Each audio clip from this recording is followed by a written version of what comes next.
कल मैंने एक कमाल का शॉट मारा था। हाँ, तुमने सही कहा जियान, मजा आ गया। हाँ?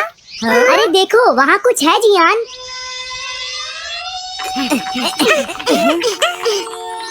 हाँ? ये क्या है? इसे खोलकर देखो।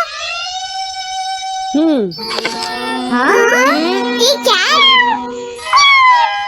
लगता है इस कैट को यहाँ पर कोई छोड़ गया है। अब क्या होगा? मुझे लगता है किसी को इसे ले जाना चाहिए।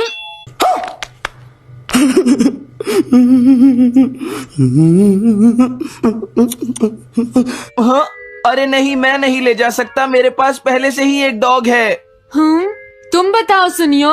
मैं भी नहीं ले जा सकता, हमारे घर में पहले से ही एक कैट है। वो एक पर्शियन कैट है नोबिता, और मेरे डैड उसे पेरिस से लेकर आए थे। हाँ, समझे? हाँ, और मैं भी नहीं, मेरे पास पहले से ही एक कैनरी है। तुम इसे अपने साथ क्यों नहीं ले जाते नोबिता?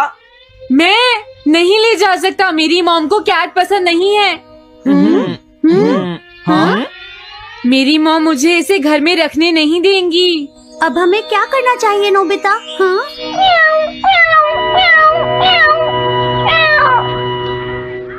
मुझे बुरा लग रहा है। तुमने सही कहा, लेकिन अब इसका क्या होगा नोबिता? ये सब तुम्हारी गलती है। हाँ? अब तो तुम्हें इसे अपने साथ ही लेकर जाना पड़ेगा। क्यों, मैंने ठीक कहा ना नोबिता? हाँ सुनियो, अगर तुम इसे नहीं देखते तो कोई प्रॉब्लम नहीं होती। ऐसा मत कहो, इसमें मेरी कोई गलती नहीं है।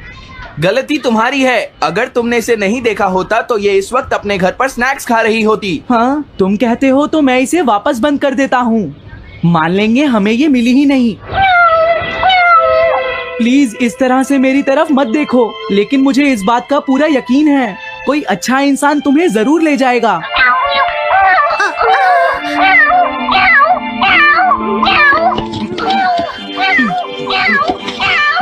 रुक जाओ, इसे मैं ले जाऊंगा। हाँ? अगर तुम्हारी मॉम को ये अच्छा नहीं लगा तो? मैं इसे यहाँ नहीं छोड़ूंगा।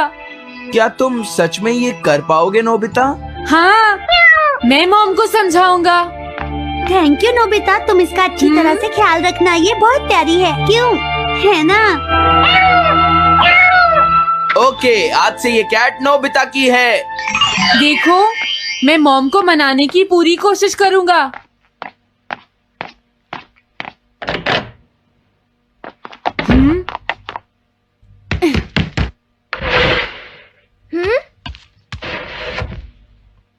अरे तुम्हारे पेट को क्या हुआ? हाँ? ये कैट तुम कहाँ से लेकर आए हो नोबिता? इसे कोई छोड़ गया था, इसीलिए मैं इसे अपने साथ ले आया। हाँ? तुम्हें पता है ना मॉम कितना गुस्सा होंगी नोबिता? हाँ, लेकिन डोरेमोन, मैं अच्छी तरह जानता हूँ मॉम को पेट्स पसंद नहीं है डोरेमोन, पर उन्हें नहीं पता कि डॉग्स और कैट्स कितने क्यूट होते हैं। हाँ? बस हमें मॉम को ये दिखाना होगा डोरेमोन की एनिमल्स के साथ कितना मजा आता है, समझे? वाओ, तुमने सही कहा नोबिता, ये तो बहुत अच्छी बात है। मुझे इसमें तुम्हारी मदद चाहिए। कोई ऐसा गैजेट दो जो हमारी मदद करे। देखो, मेरे पास ऐसा कोई गैजेट नहीं है नोबिता जो तुम्हारी मदद कर सके। ऐसा मत कहो, तुम्हें कुछ करना होगा, प्लीज डोरेमोन। नोबिता कहाँ रह गया? मुझे उससे कुछ काम था। अरे, वो घर आ गया, पर मैंने तो उसे अंदर आते देखा ही नहीं। जल्दी करो, इससे पहले कि मॉम इसे ढूंढ ले। डोरेमोन, तुम्हारे पास कोई तो गैजेट होगा ना? नोबिता, तुम ऊपर क्या कर रहे हो? हाँ, अरे नहीं, मॉम ऊपर आ रही है। डोरेमोन, जल्दी करो, इस कैट को छुपाओ। मॉम ने इसे देख लिया तो बहुत बड़ी मुसीबत हो जाएगी। लेकिन कहाँ छुपाऊं? कहीं भी छुपाओ, मुझे नहीं पता, जल्दी करो। ये सब क्या है नोबिता? आखिर तुम दोनों इतना शोर क्यों मचा रहे हो? जवाब दो। नहीं, हम तो कुछ नहीं कर रहे मॉम। तुम झूठ बोल रहे हो, तुमने कुछ छुपाया है ना? वहाँ पर कुछ नहीं है मॉम।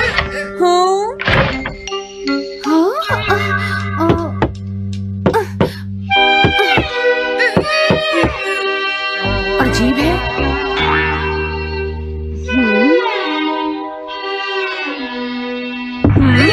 देखो, मैं नहीं चाहती कि तुम दोनों मुझसे कुछ भी छुपाओ, समझ गए ना?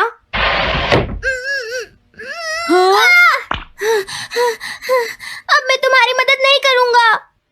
प्रॉब्लम बड़ी है, अब क्या करें? ये तो आसान है। हमें मॉम को बस ये दिखाना है कि ये कैट कितनी स्मार्ट और यूजफुल है, समझे? ये तो बहुत अच्छा आइडिया है, पर क्या ये छोटी सी कैट वो सब कर पाएगी जो हम इसे कहेंगे? उसके लिए भी मेरे पास कुछ है। Animal reincarnation egg. वाओ, ये तो एक बहुत बड़ा एग है। अगर तुम इसके अंदर जाओगे और किसी एनिमल के बारे में सोचोगे तो ये गैजेट तुम्हें उस एनिमल जैसा ही बना देगा, नोबिता, समझे? हाँ? यानी इस तरह से मैं मॉम को समझा सकता हूँ कि कैट्स कितनी यूजफुल होती हैं। हाँ, तुम सही समझे। इसमें बहुत मजा आएगा। ट्राई करते हैं, हो सकता है बात बन जाए। ठीक है डोरेमोन। बहुत बढ़िया। अब तुम्हें इस कैट की इमेज के बारे में सोचना है, नोबिता, ठीक है? हाँ, ओके। तैयार हो जाओ, मैं कवर बंद करता हूँ।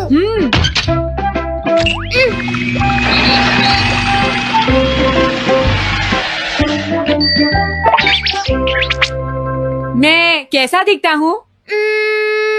ज्यादा तो नहीं, पर हमारा काम चल जाएगा, ठीक है ना? म्याऊ। अब मैं इस असली कैट को स्टोरेज शेड में छुपा देता हूँ।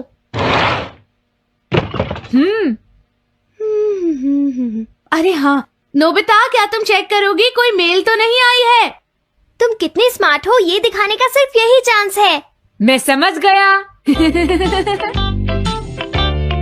हाँ? म्याऊ। ओह, थैंक यू सो मच। हाँ? तुम अंदर कैसे आई? जल्दी से बाहर निकल जाओ वरना अच्छा नहीं होगा। जरूर नोबिता ही उसे लेकर आया होगा। वो कैट कहीं भी छुपी हो, मैं उसे जरूर ढूंढ लूंगी। मुझे लगता है वो जरूर इस शेड में छुपी होगी। अब क्या होगा नोबिता? मुझे नहीं पता। देखो, मेरे पास मत आना। अरे ये तो अंदर चली गई। अभी बाहर निकालती हूँ। हाँ? जिस तरह से मॉम रिएक्ट कर रही है, मुझे नहीं लगता वो मानेंगी। हमें उसके लिए कोई दूसरा ओनर ढूंढना होगा। क्या सच में? ये तो बुरा हुआ। क्या हम कुछ नहीं कर सकते? बाहर निकलो यहाँ से। घर में कोई है? आती हूँ। बोलो। क्या आपको कैट्स पसंद है? मेरे पास एक बहुत अच्छी कैट है। क्या ये वाली? लेकिन ये तो क्यूट नहीं है। देखिए, ये तो बस एक सैंपल है। जो असली कैट है वो सच में बहुत क्यूट है, मेरा यकीन कीजिए। मैं रख लेती, लेकिन मुझे कैट्स पसंद नहीं है। अगर तुम्हें कैट्स पसंद नहीं है तो पहले ही बता देना चाहिए था। हाँ, अच्छा ठीक है, अब मैं चलता हूँ। वो आखिर कहाँ छुपी होगी?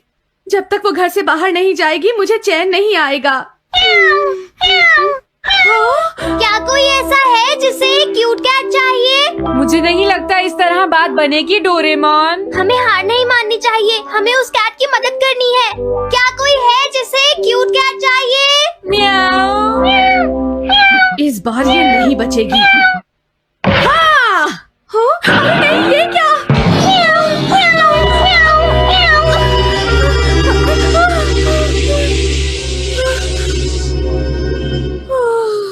तुमने बचा लिया, नहीं तो यहाँ आग लग जाती। हाँ? मुझे तुम्हें थैंक्स कहना चाहिए।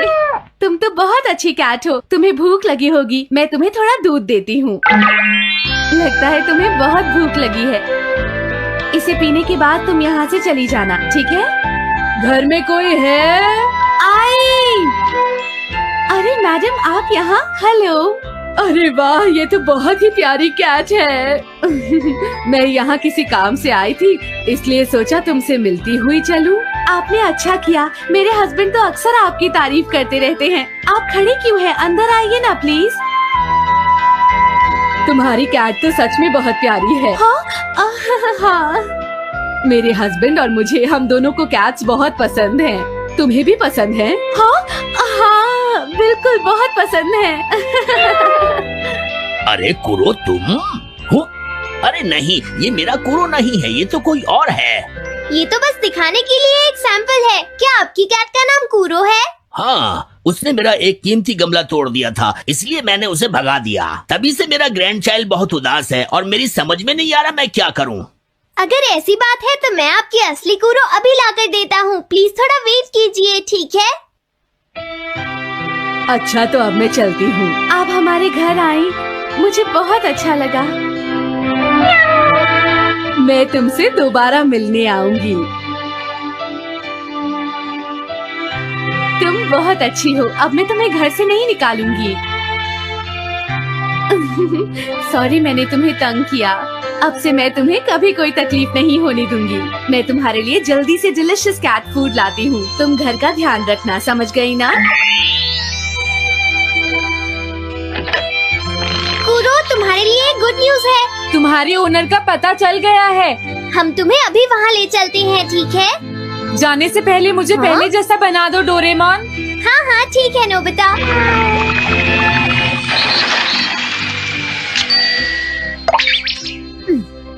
तो नोबिता, अब मैं कूरो को उस ओल्ड मैन के घर ले जाता हूँ। Bye bye कूरो।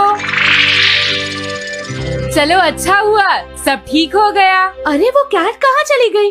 हाँ? नोबिता, क्या तुमने उस कैट को कहीं देखा है? तुम कहाँ हो? हाँ? वो तो अपने ओनर के पास चली गई मॉम। हाँ? ये तुमने क्या किया? मुझे बिल्कुल अच्छा नहीं लग रहा। देखो डोरेमोन, कूरो के जाने से मॉम कितनी नाराज है। शायद मॉम उससे बहुत प्यार करने लगी थी। क्या करें? पता नहीं अब क्या होगा। हम कूरो को तो वापस नहीं ला सकते नोबिता। हाँ? अरे हाँ, तुम उसकी जगह क्यों नहीं ले लेते? हाँ? मुझे फिर से कैट बनना होगा।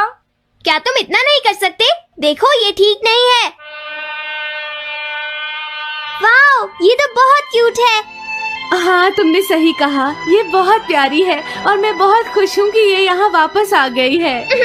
पर ये नोबिता कहाँ चला गया? इतनी देर हो गई है, आज उसे वापस आने दो। हाँ? कुछ भी हो जाए लेकिन आज मैं उसे छोड़ूंगी नहीं डोरेमोन। हाँ, आज आप उसे बिल्कुल डिनर मत देना मॉम। नहीं नहीं नहीं नहीं नहीं नहीं नहीं। अरे क्या हुआ? तुम इतना शोर क्यों मचा रही हो? देखो अब मैं तुम्हारे लिए कुछ नहीं कर सकता। इस बार टाइगर मास्क में क्या होगा? अगर तुम आगे बढ़े तो ये बच्चा नहीं बचेगा। डरपोक, ये लो। और तभी अलार्म बजता है। हाँ? क्या तुम्हें लगता है तुम यहाँ से भाग सकते हो टाइगर?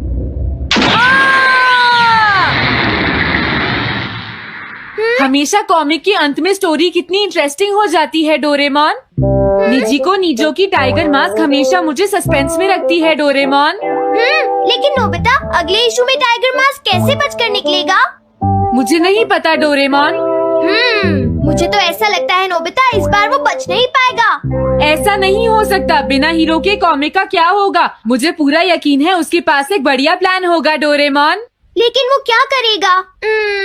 आइडिया, हम ऑथर से पूछ सकते हैं नोबिता। ये है ऑथर निजी को नीजो का घर।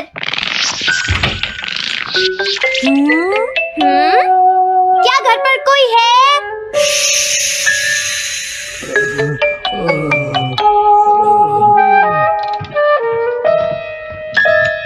वो अंदर होंगे। एक मिनट रुको, तुम कहाँ से आए हो? हाँ? तुम्हारा नंबर बाद में आएगा। अभी वो हमारे प्रोजेक्ट टाइगर मास्क पर काम कर रहे हैं। ये तो अच्छी बात है। हम ये पूछने आए हैं कि इस इशू में क्या होगा। क्या आप बता सकते हैं? मुझे क्या पता क्या होगा। सर क्या हमारा काम पूरा हो गया? नहीं, मेरे दिमाग में कोई आइडिया नहीं आ रहा। अभी तक नहीं हुआ। देखो, मुझे अभी तक ये क्लू नहीं मिला है कि टाइगर मास्क किस तरह से बचकर भागेगा। ये आप क्या कह रहे हैं सर? अगर आप लिखेंगे नहीं तो हम कॉमिक्स में क्या छापेंगे? ये सब तुम्हारी वजह से हुआ है। मैंने तो पहले ही कहा था कि मैं इतनी जल्दी नहीं लिख सकता। देखिए ये ठीक नहीं है। आप अपनी गलती को दूसरों पर नहीं डाल सकते। लगता है उन्हें पता ही नहीं है कि आगे क्या होगा। अब तो मेरी ये जानने की इच्छा और बढ़ गई है डोरेमोन कि आगे क्या होने वाला है। तुमने सही कहा नोबिता। अब क्या करें? समझ गया। अरे नहीं, मुझे इस बारे में पहले ही सोच लेना चाहिए था। लेकिन किस बारे में डोरेमोन? हम अगले महीने में जाने के लिए टाइम मशीन का इस्तेमाल करेंगे। तुम्हारा आइडिया तो बहुत अच्छा है डोरेमोन।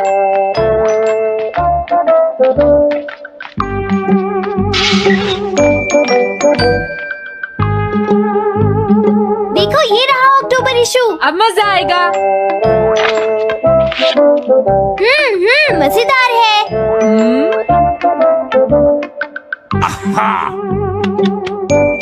मुझे परेशान मत करो। क्या बात है? स्टोर में खड़े होकर पढ़ना मना है, भाग जाओ। हमने तो सिर्फ आधी कॉमिक पढ़ी डोरेमोन। देखो नोबिता, मुझे तो इस बात की खुशी है कि हम कम से कम आधी कॉमिक तो पढ़ पाए। अब सिर्फ हमें ही अगले इशू की आधी स्टोरी पता है डोरेमोन। तुम्हें क्या लगता है सुनियो, इस बार टाइगर मास्क में क्या होने वाला है? पता नहीं क्या होगा जियान, मैं कुछ नहीं कह सकता। मैं भी अगले इशू का इंतजार कर रही हूँ, पता नहीं क्या होगा। दोस्तों, क्या तुम जानना चाहते हो टाइगर मास्क में क्या होगा? हाँ, बिल्कुल जानना चाहते हैं नोबिता। चुप हो जाओ नोबिता, सबको इसके बारे में बताना ठीक नहीं होगा। Okay okay okay. मैं बताता हूँ अगले इशू में क्या होने वाला है। क्या तुम यकीन से ये बात कह रहे हो नोबिता? हाँ बिल्कुल जियान। तो जल्दी से हमें बताओ नोबिता। जल्दी बताओ नोबिता, टाइगर मास्क के साथ क्या होने वाला है? अब इतनी रिक्वेस्ट कर रहे हो तो मैं बता देता हूँ। याद रखना, तुमने सिर्फ आधी कॉमिक पढ़ी है नोबिता। अगर जियान नाराज हुआ तो मैं कुछ नहीं करूँगा। तो उसके बाद सीन चेंज होता है दोस्तों। सीन चेंज होता है? और उसके बाद टाइगर मास्क का छोटा भाई वहाँ पहुँच जाता है। क्या कहा? टाइगर मास्क का एक छोटा भाई भी है? अरे ये तो मुझे पता ही नहीं था। उसके बाद वो अपने बड़े भाई को बचा लेता है और उसके बाद वो डार्क फोर्सेस के हेडक्वार्टर्स को ढूंढ लेता है। समझ गए? हाँ, और फिर क्या? हाँ क्या वो हेडक्वार्टर्स में घुस जाता है? हाँ जियान, वहाँ पहुँचने के बाद वो। मैंने तो तुमसे पहले ही कहा था। हाँ बोलो नोबिता, फिर क्या हुआ? उसके बाद क्या हुआ? उसके बाद हुआ, हाँ वो एक सीक्रेट है दोस्तों। हाँ? ये तुम क्या कर रहे हो? मेरे साथ आओ। अरे ये तो वही है। ये तो टाइगर मास्क के ऑथर मिस्टर निजिको हैं। ये सब हो क्या रहा है? तुम ये बात सिर्फ मुझे बताओगे यंग मैन, ठीक है? अब जल्दी से बताओ उसके बाद क्या हुआ। लेकिन देखो, तुम ही हो जिस पर मैं भरोसा कर सकता हूँ, प्लीज बताओ। मुझे सच में नहीं पता आगे क्या हुआ। देखो, हाँ? ऐसा मत कहो। मैं सच कह रहा हूँ, मुझे नहीं पता। रुक जाओ, तुमने मुझे आधी कहानी बताई है, ये ठीक नहीं है। रुक जाओ। तुमने खुद ही तो ये कॉमिक्स लिखी है, तुम्हें पता होना चाहिए आगे क्या होगा। मुझे जाने रुक दो। जाओ। मैं तुमसे इसलिए पूछ रहा हूँ क्योंकि मैंने अभी तक इसे नहीं लिखा है। प्लीज बताओ ना। मिस्टर निजिको, प्लीज अपने आप को संभालिए। सर, आप अचानक इस तरह कहाँ गायब हो गए थे? मैं बस यूं ही थोड़ी देर घूमने के लिए आया था। आप जल्दी नहीं करेंगे तो हम प्रिंटिंग टाइम से नहीं कर पाएंगे। देखा तुमने, अगर तुम मुझे नहीं बताओगे तो मैं इसे टाइम से नहीं लिख पाऊंगा। देखिए, बात ये है कि मैंने अभी तक सिर्फ आधी कॉमिक पढ़ी है। क्या आधी कॉमिक पढ़ी है? मेरे पास 350 रुपए होते तो मैं उसे खरीद लेता। तुम भी उस कॉमिक को पढ़ना चाहते हो ना डोरेमोन? हाँ, वो तो है। मैं समझ गया, 350 रुपए से तुम्हारा काम बन जाएगा। मैं भी आता हूँ। अगर उन्होंने हमें फिर से बाहर निकाल दिया तो हम क्या करेंगे? स्टोर में खड़े होकर पढ़ना मना है, भाग जाओ। चलो अंदर चलते हैं। क्या अंदर कोई है? तुम दोनों फिर से वापस आ गए। तुमने सुना नहीं था स्टोर में खड़े होकर पढ़ना मना है? हम पढ़ नहीं रहे। इस बार हम पैसे लेकर इसे खरीदने आए हैं। हाँ?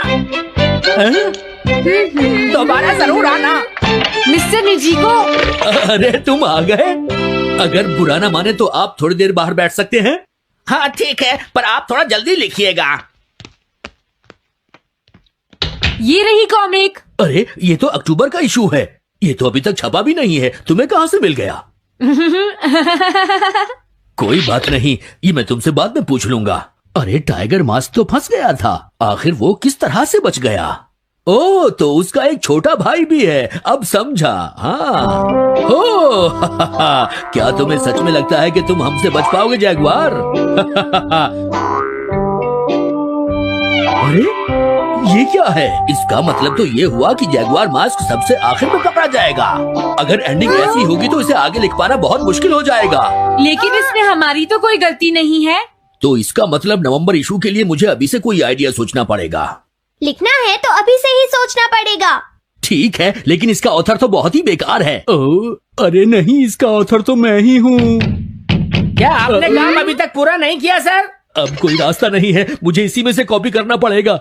इसके बाद तुम्हें यंग जंप भी लिखना है। और उसके बाद मिस फॉर्चून। आप थोड़ा जल्दी कीजिए सर, हम काफी देर से इंतजार कर रहे हैं। मैं ये सब नहीं लिख सकता। जाओ अगले महीने की सारी कॉमिक्स ले आओ। अगले महीने की सारी कॉमिक्स ले आए।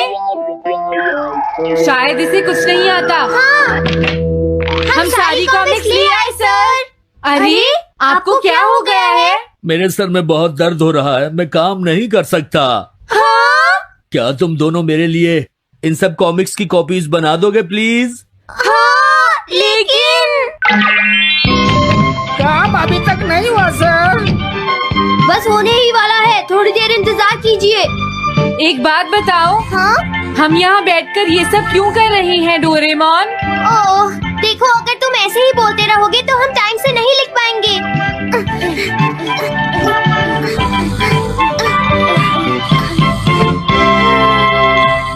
हेलो दोस्तों, स्वागत है हमारी नई वीडियो में। मैं हूं आपका दोस्त और आज हम बात करेंगे डोरेमोन की कुछ ऐसी मिस्ट्रीज के बारे में जो आपके दिमाग को हिला देंगी।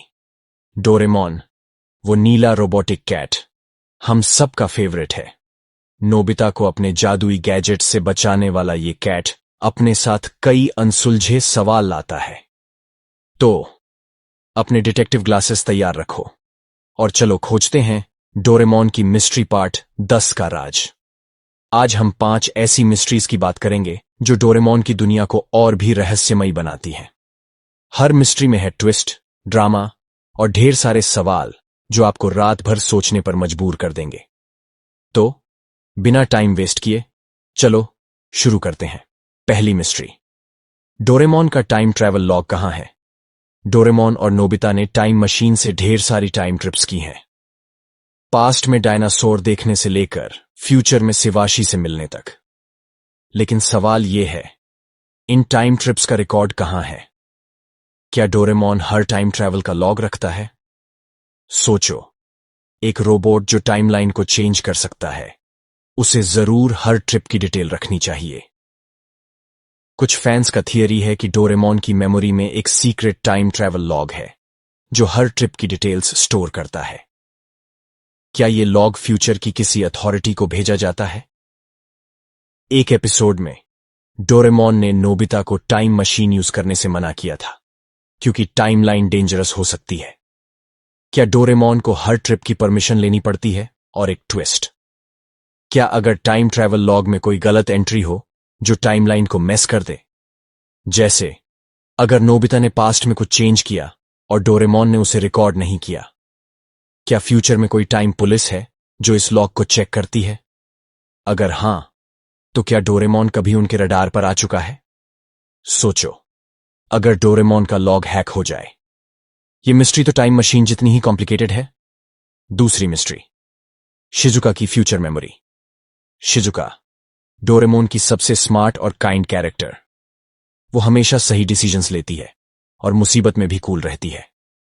लेकिन सवाल यह है, क्या शिजुका को फ्यूचर की कोई मेमोरी है? क्या वो पहले से जानती है कि नोबिता उसका फ्यूचर हस्बैंड है? सोचो, मंगा में बताया गया कि शिजुका फ्यूचर में नोबिता से शादी करती है, लेकिन कुछ एपिसोड्स में शिजुका नोबिता की बेवकूफी पर भी उसे सपोर्ट करती है, जैसे उसे उसका फ्यूचर पता हो। क्या अगर शिजुका को फ्यूचर से कोई मैसेज मिला है? एक एपिसोड में शिजुका ने एक अजीब डायरी में कुछ लिखा था जो बाद में गायब हो गई। क्या वो डायरी फ्यूचर की मेमोरीज का रिकॉर्ड थी? फैंस का थियरी है कि शिजुका की स्मार्टनेस सिर्फ नेचुरल नहीं है। क्या शिवाशी ने शिजुका को फ्यूचर की कुछ इंफॉर्मेशन दी है ताकि वो नोबिता को गाइड कर सके?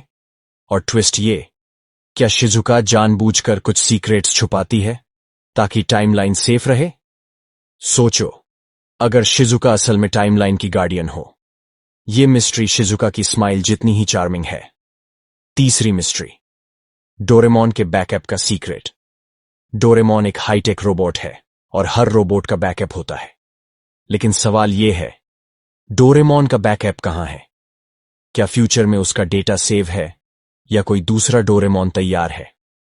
सोचो, अगर डोरेमोन को कुछ हो जाए तो नोबिता का क्या होगा? मंगा में बताया गया कि डोरेमोन को एक फैक्ट्री में बनाया गया था। क्या अगर फ्यूचर में डोरेमोन का बैकअप क्लोन है जो एक्टिवेट होने का वेट कर रहा है? एक एपिसोड में डोरेमोन की मेमोरी क्रैश हो गई थी और उसे फ्यूचर में रिपेयर के लिए जाना पड़ा था। क्या उस दौरान कोई बैकअप डोरेमोन ने उसकी जगह ली थी? फैंस का थियरी है कि डोरेमोन का बैकअप फ्यूचर के किसी सीक्रेट सर्वर में स्टोर है। क्या शिवाशी के पास डोरेमोन की मेमोरी का फुल कंट्रोल है? और एक और सवाल, क्या अगर बैकअप डोरेमोन में कोई गलत प्रोग्रामिंग हो जो उसे विलन बना दे? सोचो, अगर एक दिन नोबिता को 2 डोरेमोन मिल जाए। ये मिस्ट्री तो डोरेमोन की टेक्नोलॉजी जितनी ही एडवांस है। चौथी मिस्ट्री, नोबिता की लाइफ में विलन कौन है? नोबिता की लाइफ में हमेशा कुछ ना कुछ गड़बड़ होती है। ज्ञान और सुनियो उसे चिढ़ाते हैं, स्कूल में डांट पड़ती है और गैजेट्स मिसयूज हो जाते हैं। लेकिन सवाल यह है, क्या नोबिता की लाइफ में कोई सीक्रेट विलन है? क्या कोई फ्यूचर से उसकी लाइफ को मेस कर रहा है? सोचो, नोबिता का लक इतना खराब क्यों है? कुछ फैंस का मानना है कि फ्यूचर में कोई है जो नहीं चाहता कि नोबिता सक्सेसफुल हो। क्या अगर शिवाशी का कोई राइवल है जो टाइमलाइन चेंज करना चाहता है? एक एपिसोड में नोबिता को एक अजीब गैजेट मिला था जो डोरेमोन की पॉकेट से नहीं था। क्या वो गैजेट किसी विलेन ने भेजा था? और ट्विस्ट ये, क्या अगर विलेन कोई इंसान नहीं बल्कि फ्यूचर की कोई टेक्नोलॉजी है, जैसे आर्टिफिशियल इंटेलिजेंस? क्या कोई एआई नोबिता की लाइफ को टेस्ट कर रहा है ताकि फ्यूचर की हिस्ट्री चेंज हो? सोचो, अगर डोरेमोन और नोबिता को एक दिन इस विलेन से लड़ना पड़े। ये मिस्ट्री नोबिता की मुसीबतों जितनी ही डीप है। पांचवीं मिस्ट्री, डोरेमोन की पॉकेट का बैकडोर। डोरेमोन की 4D पॉकेट हर बार नया गैजेट देती है, लेकिन सवाल यह है, क्या पॉकेट में कोई बैकडोर है? क्या कोई और इस पॉकेट को एक्सेस कर सकता है? सोचो, एक पॉकेट जो टाइम और स्पेस को डिफाई करती है। कुछ फैंस का थियरी है कि पॉकेट में एक हिडन बैकडोर है जो फ्यूचर की किसी अथॉरिटी को एक्सेस देता है। क्या अगर शिवाशी या कोई और पॉकेट में गैजेट्स डाल सकता है? एक एपिसोड में डोरेमोन को एक गैजेट मिला जो उसने पहले कभी नहीं देखा था। क्या वो गैजेट किसी और ने पॉकेट में डाला था? और एक और सवाल, क्या अगर पॉकेट को हैक किया जा सकता है? क्या कोई विलन डोरेमोन की पॉकेट से डेंजरस गैजेट्स निकाल सकता है? सोचो, अगर पॉकेट का बैकडोर फ्यूचर के किसी सीक्रेट प्रोजेक्ट से जुड़ा हो। क्या डोरेमोन की पॉकेट असल में टाइमलाइन को कंट्रोल करने का टूल है? ये मिस्ट्री पॉकेट जितनी ही मैजिकल है। तो दोस्तों, ये थी डोरेमोन की 5 नई mysteries. Time travel log, Shizuka की फ्यूचर में। The smartest way to deal with toxic people always begins with recognition. If you don't see the pattern, you'll keep falling into it.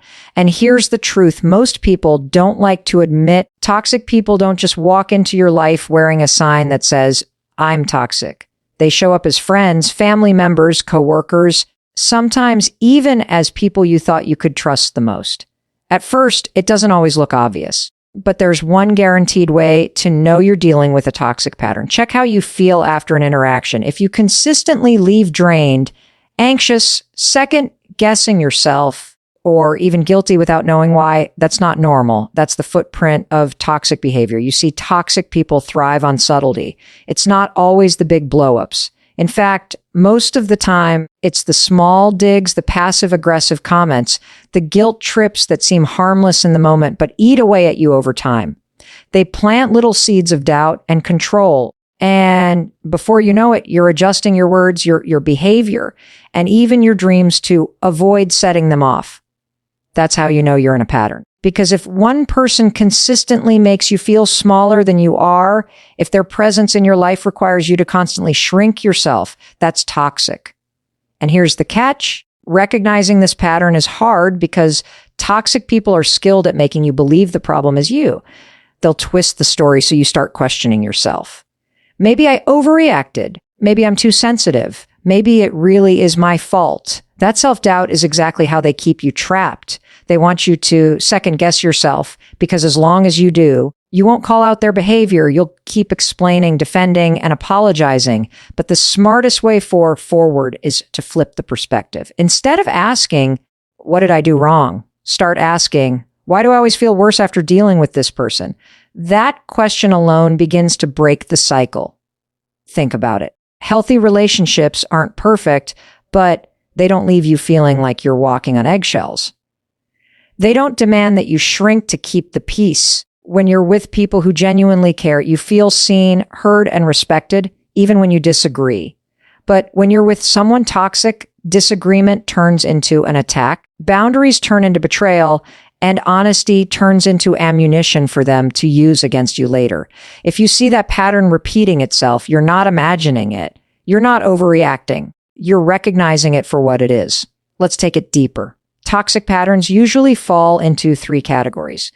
There's the critic, the person who always points out what's wrong with you, never what's right. You could achieve something incredible, and they'll find the one flaw to minimize it. Then there's the manipulator, the one who uses guilt, silence, or pressure to make you bend to their will. They don't ask directly. They twist situations so you feel like you owe them.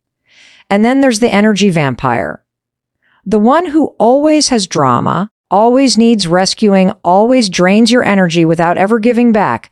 The details might look different in your life, but the outcome is the same. You give, they take, and you end up empty. Recognizing which category you're dealing with helps you predict their moves and stop blaming yourself for the outcome. Now, here's why this step matters so much. You cannot set boundaries with something you haven't named.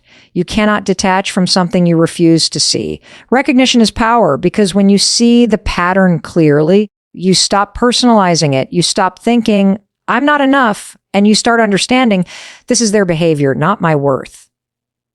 And the moment you make that shift, the hold they have over you weakens. Sometimes recognition comes from silence. Pay attention to your body. Notice the tension in your shoulders when their name pops up on your phone. Notice the pit in your stomach before you meet them.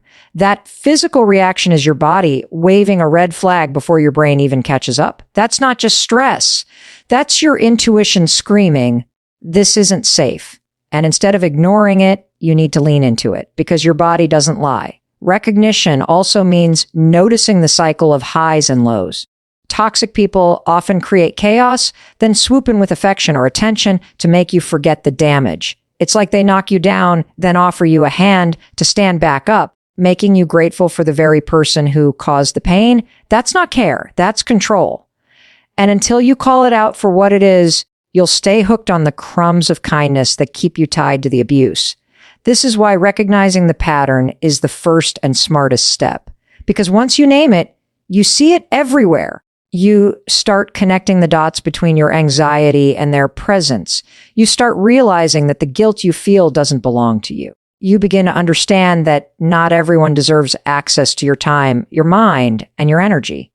Recognition doesn't solve the problem yet, but it puts the problem in the light. Once you recognize the pattern of toxic behavior, the next smartest step is setting boundaries without guilt. And let's be honest, this is where most people stumble. Because the very thought of saying no, of pulling back, of drawing a line makes you feel selfish, cruel, or like you're abandoning someone. But here's the truth that nobody wants to say out loud. Boundaries are not about shutting people out. They are about keeping yourself safe. They're not an act of cruelty. They're an act of self-respect. And if you want to deal with toxic people in the smartest way possible, you need to learn how to draw these lines without apologizing for them. Most people grow up believing that being a good person means being available, saying yes, and putting others first no matter the cost. So when a toxic person takes advantage of that, your instinct is to keep giving, keep explaining, keep tolerating, even when it's destroying you. But boundaries are the opposite of selfishness. Boundaries are you saying, I matter too. My energy matters. My peace matters. My time matters. And the smartest part of this, toxic people don't expect you to have them. They're used to you bending, breaking, and adjusting. So when you finally set a clear boundary, it's like pulling the rug out from under their control. Think about what happens when you don't have boundaries. You overextend yourself. You do things you don't want to do. You agree to conversations that drain you, and you end up living someone else's script instead of your own. You leave interactions frustrated, angry at yourself for not speaking up, yet terrified that if you did, the other person would explode or withdraw. That cycle is endless until you learn to say no. Not the soft, apologetic, no, that leaves room for debate, but the firm, no, that makes it clear, this is my line. Setting boundaries doesn't mean you have to fight. In fact, the smartest boundaries are often the simplest. It's saying, I'm not available for this conversation right now, or that doesn't work for me. Notice how short that is. You don't owe paragraphs. You don't need to over-explain. Toxic people thrive on explanations because it gives them an opening to twist your words, poke holes in your reasoning, and manipulate your guilt. That's why boundaries have to be short, calm, and firm. The more you explain, the more you hand them ammunition. The less you say, the stronger your boundary becomes. And here's what you need to understand. Toxic people will not like your boundaries. They're not supposed to. You've changed the rules of a game they were winning. Expect pushback. Expect guilt trips, silent treatments, accusations like, you've changed or you don't care about me anymore. They will try every trick to pull you back into the old dynamic where they had control. But that pushback is not a sign you're doing something wrong. It's proof that you're finally doing something right. One of the hardest parts about boundaries is the guilt. Because even when you know in your heart you're protecting yourself, your brain screams. What if they get mad? What if they hate me? What if I lose them? But guilt doesn't mean you're wrong. Guilt means you're breaking an old pattern. You've been conditioned to put others first for so long that self-respect feels uncomfortable at first. That's normal. The smartest thing you can do in those moments is remind yourself, I'm not responsible for their reaction. I'm only responsible for protecting my peace. Boundaries are also about consistency. It's not enough to set them once. Toxic people test boundaries like fences. They push to see if they'll hold, and if they don't, they'll keep walking all over you. So when you say no, mean it. When you say you won't discuss something, don't get pulled back in. Consistency trains people how to treat you. If you bend after enough pressure, you teach them that persistence works. But if you hold steady, you teach them that your boundaries are non-negotiable. This isn't just about saying no either. Boundaries also mean limiting access. It could mean not answering every call, not replying to every message, not showing up every time they demand your presence. Boundaries can look like physical distance, emotional detachment, or even just silence when someone tries to bait you into conflict. It's about controlling your availability. You are not on call for toxic people. You are not a dumping ground for their negativity. You are not obligated to explain your every move. And here's something most people overlook: boundaries protect relationships too. The healthiest relationships have clear limits because limits create respect. When someone knows your boundaries and honors them, that's how trust is built. But when someone ignores your boundaries, disrespects them, or punishes you for having them, you've just gathered the clearest evidence of how toxic they really are. Boundaries reveal who values you and who only values their control over you. When you start setting them, you'll notice something powerful. At first, you'll feel guilty. Then you'll feel strong. Then you'll feel free. Boundaries aren't just about shutting someone out. They're about giving yourself the space to breathe, to grow, to stop living under the constant weight of someone else's demands. And when you can stand calmly, clearly, and confidently behind your boundaries without guilt, you begin to take back. The smartest way to deal with toxic people after you've recognized the pattern and started setting boundaries is to detach emotionally. Because here's the reality: toxic people thrive on reactions. Their entire power comes from how much they can trigger you, how much they can push you into defending yourself, exploding in anger, or begging for their approval. They want you entangled in their drama because as long as you're reacting, they're controlling the game. Detachment is how you end that cycle. Detaching emotionally doesn't mean you stop caring as a human being. It doesn't mean you turn cold or robotic. What it does mean is that you stop letting toxic people pull the strings on your emotions. You stop giving them the fuel they feed on. Because every time you argue with them, every time you try to prove your point, every time you try to convince them to see reason, you're handing them energy, attention, and validation. And that's exactly what they want. Here's the thing, toxic people don't argue to solve problems. They argue to win. They don't criticize to help you grow. They criticize to make you feel small. They don't guilt trip you because they care. They do it to manipulate your actions. So when you get emotional in response, you've already lost. You've stepped into the arena they control. The smartest response isn't to fight harder. It's to stop playing. Detachment is refusing to hand them the reaction they're baiting you for. This can look like silence. It can look like a calm, neutral, okay. It can look like walking away from the conversation altogether. The point is that you stay in control of your own state instead of letting them hijack it. When someone is toxic, they want you to blow up so they can call you crazy. They want you to cry so they can feel powerful. They want you to over-explain so they can twist your words. But if you don't rise to the bait, if you stay calm and grounded, they lose their grip. They can throw the fire, but you don't have to burn with it. Of course, this isn't easy. Detachment takes practice because toxic people often know your weak spots. They know which buttons to push. Maybe it's bringing up your past mistakes. Maybe it's questioning your character. Maybe it's withholding affection when you don't fall in line.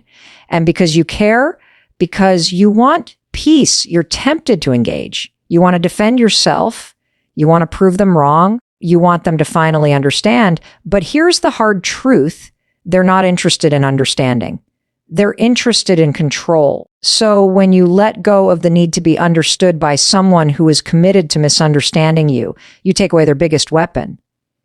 Detachment is also about shifting your perspective. Instead of seeing their attacks as proof that you're not enough, you begin to see them as evidence of their own dysfunction. A toxic person's behavior says everything about them and nothing about your worth. When they insult you, criticize you, or belittle you, it's a reflection of their insecurity, their fear, their need for dominance. The smarter you get at seeing that, the less their words sting. It's like hearing someone yell nonsense in a language you don't even understand. It loses its power over you. Another part of detachment is learning to control your nervous system in the moment. Toxic people are masters at creating urgency, drama, and chaos. They push you into fight or flight mode so you'll react without thinking. That's why you feel your heart race, your hands shake, your voice rise. The smarter move is to pause, breathe deeply, slow down your response. The calmer you are, the harder it is for them to hook you. Calmness isn't weakness. Calmness is control. Calmness is the smartest shield you have because it leaves them with nothing to grab onto. Sometimes detachment means physical distance, but often it's about emotional space, even when you can't avoid the person entirely. Maybe it's a family member you still have to see, a coworker you still have to deal with, or someone you can't cut off overnight. In those cases, detachment looks like interacting at the surface level. Keep conversations short. Keep your tone neutral. Don't share your vulnerabilities or your dreams with someone who weaponizes them. You become like a closed door. They can knock, they can push, but they can't get inside. And here's something powerful: when you detach emotionally, you start to notice how much lighter you feel. Because the weight of toxic relationships isn't just what they say or do. It's the emotional baggage you carry after every encounter, the overthinking, the replaying conversations in your head, the anger that lingers for hours. Detachment cuts that cord. You stop taking them home with you. You stop letting their words echo in your mind. You stop wasting energy on trying to make sense of nonsense. Detachment is not avoidance. It's presence without attachment. It's looking a toxic person in the eye and saying to yourself, I see you, I hear you, but I will not let you dictate how I feel inside. It's reminding yourself that you are not responsible for fixing them. You are not responsible for soothing them. And you are not responsible for carrying the emotional chaos they create. You're responsible for protecting your own inner world. When you master detachment, you change the dynamic completely. Toxic people lose interest when they can't get a rise out of you. They move on to find someone else to feed off because you're calm, your silence, Your refusal to engage becomes unshakable. And the smartest thing about this, you don't even have to announce it. You don't have to prove it. You simply practice it over and over until it becomes second nature. Once you've recognized the pattern of toxic behavior, set boundaries without guilt, and learn to detach emotionally, the next smartest step is to protect your energy and focus forward. Because here's the truth, energy is the most valuable currency you have. It fuels your thoughts, your decisions, your growth, your dreams. And toxic people are like thieves who specialize in stealing it. They don't just take your time, they take your focus, your peace of mind, your sense of self. Protecting your energy is how you stop handing it away to people who haven't earned the right to have it. Think about how much time and energy you've wasted replaying arguments in your head, writing texts you'll never send, or coming up with the perfect comeback hours later. That's energy you could have poured into your goals, your passions, or the people who actually support you. But when a toxic person has access to your mental space, they take up residence like an unpaid tenant. Protecting your energy means evicting them from your mind, refusing to let them live rent-free in your head, and reclaiming your power to choose where your attention goes. This doesn't mean you'll never think about them again. It means that when their behavior pops up in your life, you choose not to spiral. You redirect your focus. You remind yourself that every minute spent obsessing over someone toxic is a minute stolen from building the life you actually want. Protecting your energy is an act of discipline. It's catching yourself in the loop of frustration and saying, no, I'm not giving this any more of me. The smartest way to do this is to create environments that support your peace instead of draining it. That could mean physical environments, your home, your workspace, your routines. Surround yourself with things that calm you, that motivate you, that remind you who you are outside of that toxic relationship. But it also means social environments. Pay attention to who you spend time with. Are they fueling you or are they emptying you? Do they inspire you or do they make you question yourself? Protecting your energy sometimes requires making the hard choice to limit contact, to walk away, or even to end connections that are costing you too much. It's not just about cutting people off. It's about filling yourself up. When you focus forward, you shift from reacting to toxic people to investing in yourself. That means putting your energy where it multiplies into your growth, into healthy relationships, into opportunities that light you up. Toxic people want you stuck in the past, replaying their words, reacting to their chaos. Focusing forward is the smartest rebellion. It's refusing to stay in the cycle and choosing to build something better instead. Sometimes protecting your energy is quiet. It's turning off notifications so you're not pulled into someone else's drama every time your phone buzzes. It's choosing not to answer every call. It's giving yourself permission to ignore a message until you're in the right state to deal with it, or maybe not deal with it at all. Silence is not weakness. Silence is a boundary. Silence is you saying, my energy is too important to waste on this right now. Protecting your energy also means being intentional with your thoughts. Toxic people may plant seeds of doubt in your mind, but you don't have to water them. You don't have to keep repeating their criticisms to yourself. You don't have to keep replaying their worst words until they feel like truth. Focus forward means replacing that noise with a stronger narrative.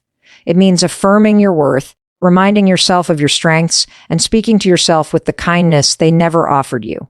Another key to protecting your energy is learning the power of selective access. Not everyone deserves full access to you, your time, your emotions, your space. You get to decide who gets front row seats in your life and who gets moved to the back or even out of the theater entirely. Think of your energy like a bank account. Every conversation, every interaction, every thought is a withdrawal. If you're constantly overdrafting because of toxic people, you'll end up emotionally bankrupt. Protecting your energy means budgeting wisely, only giving to people and situations that create a return on that investment. Focusing forward also requires vision. When you know where you're going, toxic people lose their grip. Their distractions, their manipulations, their drama don't hit the same because you've got something bigger pulling you forward. Goals, dreams, and passions act like a compass. They remind you of the direction you're headed so you don't get stuck looking backward. When you're locked in on growth, you stop feeding the negativity and start building momentum toward the life you want. You'll notice that when you protect your energy, your standards rise. You stop tolerating conversations that drain you. You stop chasing people who don't respect you. You stop explaining yourself to those who are committed to misunderstanding you. And as your standards rise, your circle shifts. The more you focus forward, the more you attract people who are aligned with that growth. People who add to your energy instead of subtracting from it. Protecting your energy isn't just about defense. It's about offense too. It's actively choosing joy, peace, and growth over chaos, guilt, and control. It's waking up and deciding today, I'm putting my energy into something that builds me, not something that breaks me. It's focusing forward on what you can create instead of being trapped by what someone else is destroying.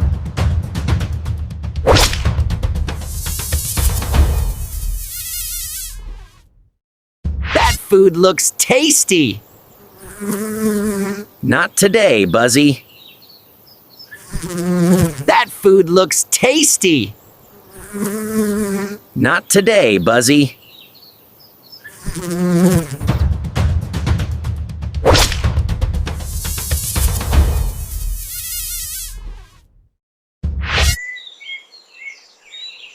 In the world of the tiny, even the smallest battles matter. Baloo, what's big and round? It's the sun up in the sky we've found. In a hidden valley, a young dragon dreamed of flying. I'll never fly. Don't give up. You're stronger than you think. But courage comes from trying, not from size.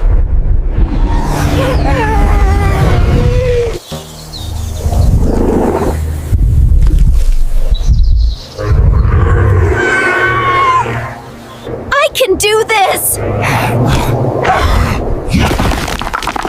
Yes, you can! Jump! That was almost flying! Almost. Show us your heart, little one. They believe in you. Now fly. Every great flight begins with a leap of faith.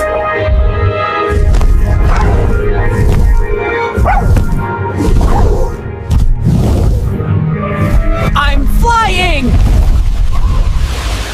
You guys are flying!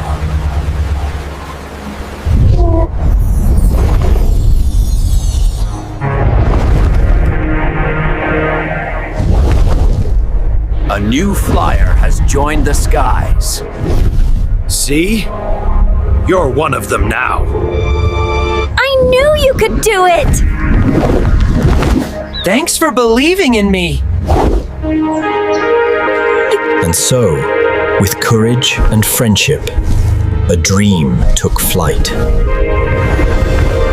I'll never fly.